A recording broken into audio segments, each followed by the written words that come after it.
remercie l'ensemble de nos amis qui sont présents, qui ont répondu à l'appel.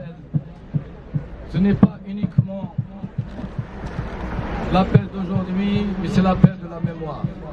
Être présent aujourd'hui est un devoir moral et un devoir historique. Être ici, c'est respecter ces morts. C'est constamment être fidèle à une mémoire. Lorsqu'on est fidèle à une histoire, c'est cette fidélité qui fait de nous des êtres humains. Et cette fidélité, c'est elle qui va nous ennoblir, c'est elle qui va nous grandir. L'oubli, c'est une injure contre ces morts, contre la conscience humaine. Aujourd'hui, nous sommes sur la place du 17 octobre. Comme l'ensemble des places du 17 octobre, qui n'a été reconnu qu'en 2012, alors que le massacre a eu lieu le 17 octobre 1961. Il a fallu plus de 30 ans pour parler de ce massacre. Il a fallu 50 ans. L'année prochaine, nous allons commémorer l'anniversaire des 60 ans et la levée des archives. La levée des archives doit être faite l'année prochaine pour toute l'histoire de cette répression et de cette terreur d'État qui s'est abattue sur les Nord-Africains ce jour-là. Mais un mot pour les archives. Il y a Brigitte Lenné à cette époque-là. C'était la première lanceuse d'alerte qui a dit qu'il y a eu ce massacre-là, qui a essayé d'ouvrir les archives à Jean-Luc Einaudi. Comment a réagi l'institution? Elle a voulu la mettre au placard, pour vous dire. Ceux qui ont parlé à cette époque-là, ceux qui ont lutté pour que la vérité éclate, ils ont vécu ce que Georges Mathieu appelle l'isolement social.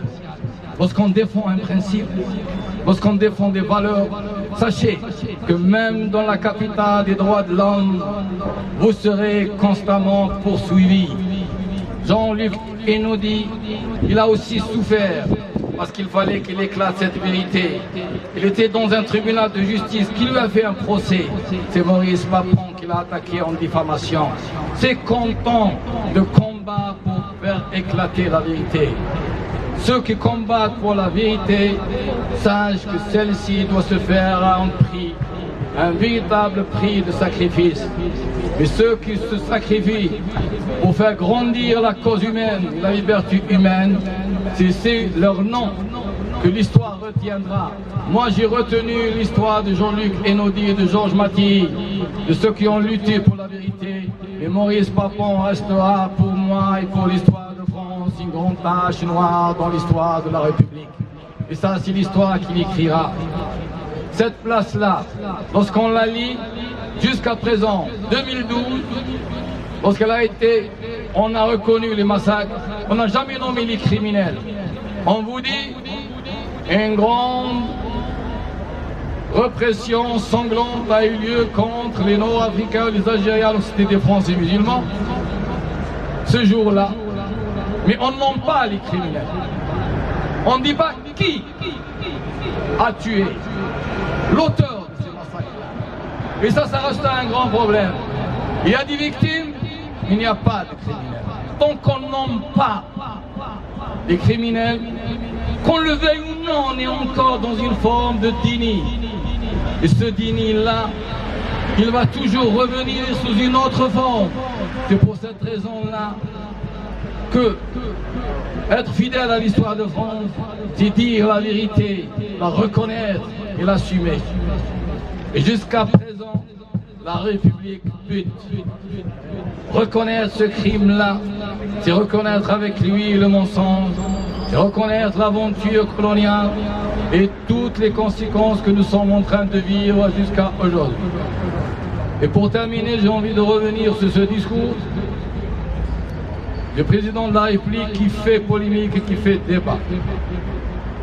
Je vais parler uniquement d'un petit problème que j'ai vécu ici, à Strasbourg, depuis ma présence. L'enseignement de la langue arabe. Dans le discours du président de la République, qu'est-ce qu'il dit? La suppression des écoles. ELCO, c'est l'enseignement des langues et des cultures d'origine. En disant que l'école de la République, son but, c'est d'intégrer ses enfants vers l'ordre républicain. La question qu'il faut poser à Macron, qui a institué les ELCO? Qui les a institués? Les ELCO, c'est l'enseignement des cultures d'origine, algérien, tunisien, marocain. Pourquoi on a institué les ELCO? On n'a jamais fait le bilan des ELCO. Qui enseignait dans les ELCO? Les instituteurs envoyés par qui? Par des chancelleries nord-africaines avec des populations comme moi. Je n'ai jamais reconnu réellement ce pouvoir. Comment admettre que les gens de ce pouvoir viennent enseigner à nos enfants quoi? On enseigne l'algérien, le marocain, le tunisien. Pourquoi? Parce qu'il y a une volonté affichée du mépris de la langue arabe. Parce que le 17 octobre, le 14 juillet, on n'a pas respecté les Nord-Africains. On les a toujours parqués. On n'a jamais vu en eux de véritables êtres humains. Comment allons-nous voir dans la langue arabe une langue académique, une langue de richesse? La langue arabe, c'est une langue qui plonge ses racines et ses origines 14 siècles d'histoire. La langue arabe, il y a annoncé les amis de la langue arabe. Parce qu'on n'a pas respecté nos pères. C'est pour cette raison qu'on n'a pas respecté la langue arabe. J'ai voulu que mes enfants apprennent l'arabe. Eh bien, où peut-on apprendre l'arabe? C'est ça le problème. L'école de la République a déserté l'enseignement de la langue arabe. Parce qu'on n'a pas respecté ceux qui la portent. On n'a pas respecté cette langue. Alors je dis à M. Macron, si vous supprimez les ELCO, qui les a institués? Il y a eu un bilan. On voulait contrôler la population nord-africaine à travers quoi? À travers ces institutions qui venaient pour contrôler les enfants. L'origine, c'est la famille qui l'inculque. L'école de la République, elle est là pour intégrer. La langue arabe, c'est une langue académique, universelle. Elle porte un message civilisationnel. La respecter, c'est ça ce que nous voulons. Et la langue arabe, c'est le parent pauvre de l'académie, c'est le parent pauvre de l'enseignement. Autre mot concernant le malaise. Je vais vous lire ceci que j'ai écrit, et ça sera la dernière intervention. Il n'y a pas un malaise dans l'islam, mais un malaise dans la République. Car celle-ci a humilié nos parents. Il leur a manqué de respect. Faire la clarté sur les pas sombres de notre passé. Assumer et reconnaître le mal qui a été fait à autrui au nom de la France. Réconcilier les mémoires et fortifier le devenir ensemble de la France brunière. À défaut de cela, aujourd'hui, des fissures, demain, hélas, et on le craint des abîmes. Il n'y a pas de malaise dans l'islam, mais un malaise dans les sociétés arabo-berbères ou musulmanes. Et ce malaise n'est pas religieux, mais politique. Et le premier qui en a parlé, il a bien écrit, était Burhan Ghalioun, qui a remplacé à Paris 4, qui était un éminent islamologue, c'est un Syrien. Il a écrit un livre, Le malaise arabe, l'État contre la nation. Pour lui, c'est quoi? Tous ces États politiques dans le monde arabe, leur existence, c'est de détruire le tissu social, c'est de détruire l'existence d'une société civile. C'est vrai qu'il y a un malaise, mais pas dans l'islam, il y a un malaise dans les sociétés arabes, parce que le politique n'est pas un politique qui représente la volonté populaire, parce qu'il y a des États despotiques qui se sont toujours dominés et vécus comme de véritables dictateurs. Donc c'est ça ce qu'il faut reconnaître. Qui soutient, encourage et arme les despotes arabes contre leur peuple? Qui est l'allié fidèle de l'Arabie Saoudite? Qui est l'allié fidèle de l'Arabie Saoudite? Les peuples arabes? Les musulmans? Non. L'Arabie Saoudite a toujours trouvé dans l'impérialisme américain son soutien fidèle. Qui est solidaire maintenant avec le pouvoir algérien, qualifié par l'Algérie du peuple de pouvoir assassin? La spoliation des richesses de l'Algérie par la junte militaire C'est fait avec la complicité des entreprises européennes et américaines et de chancellerie occidentale. Que reproduit le pouvoir algérien dans sa relation avec sa population? Les mêmes pratiques répressives du dominant d'hier.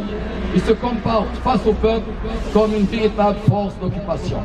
Le malaise de tout temps, ça c'est une réponse intellectuelle. Le malaise de tout temps dans le rapport à l'ordre et d'ordre politique. Ça, il faut toujours le reconnaître. Le malaise à l'ordre, dans le rapport à l'ordre, toujours de l'ordre politique. Lorsque nous reconnaissons dans l'autre notre propre humanité, les consciences s'ouvrent l'une à l'autre. Et on l'a vu. Le poème de Khatib Yassine repris par les têtes raides. Parce que lorsqu'on est dans un rapport humain éthique, les consciences s'ouvrent. Toujours les consciences s'ouvrent. Quelles que soient nos différences, les consciences s'ouvrent lorsqu'il s'agit des valeurs éthiques, des valeurs morales. Parce que la liberté et la justice n'ont pas de frontières. Et construisent une véritable solidarité humaine. Pour l'histoire, ça je le dis, et c'était l'ancien ambassadeur d'Allemagne à Alger, qui était le directeur de l'OTAN, qui l'a très bien dit, à Alger, en 89, j'étais présent dans l'amphi, regardez cette phrase qu'il a dit. Pour l'histoire, par essence, les religions libèrent.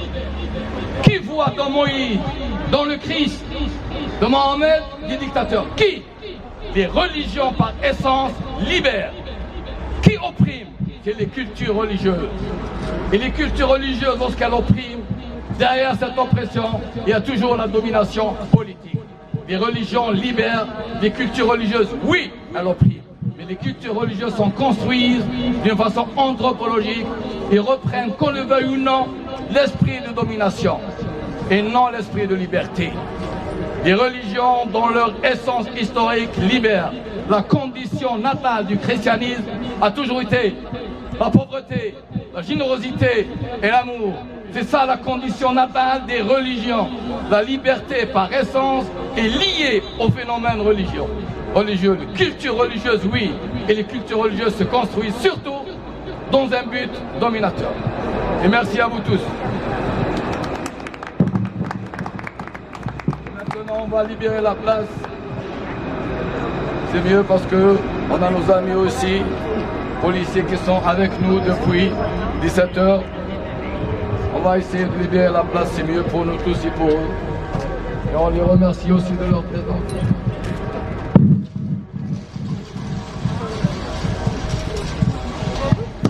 Merci. L'hymne national, chef. Dis-le.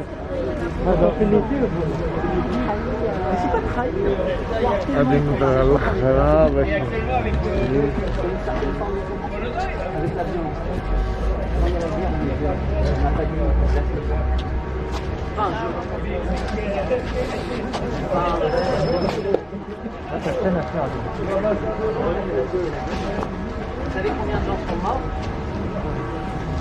En Algérie, au minimum 250 000 habitants. L'Algérie, c'est le moins le non, je parle entre 52 et 60. Non, mais moi je vous donne le nombre de gens.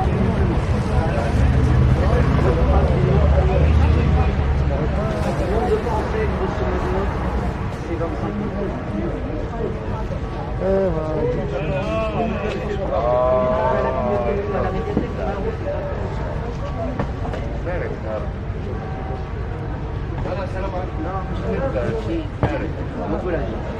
dans la cathédrale, là pour l'américain comme des restaurants.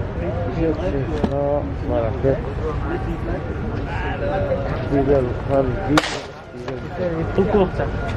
Ouais, je voulais juste une fois. C'est nos étiens.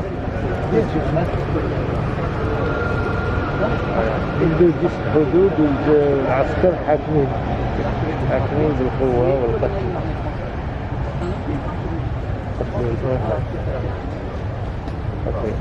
بارك الله فيك.